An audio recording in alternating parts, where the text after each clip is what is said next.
Hey guys, it's Donovan here at Lexus of Calgary with another episode of Did You Know?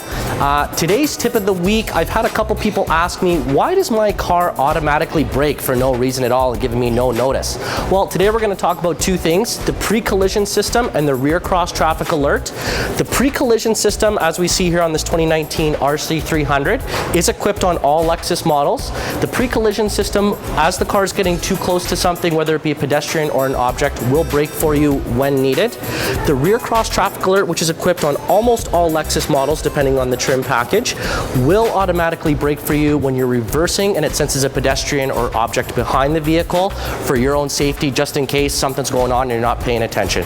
So hopefully that clarifies that a little bit more and you don't have to encounter that situation, but stay tuned for next week's episode, guys.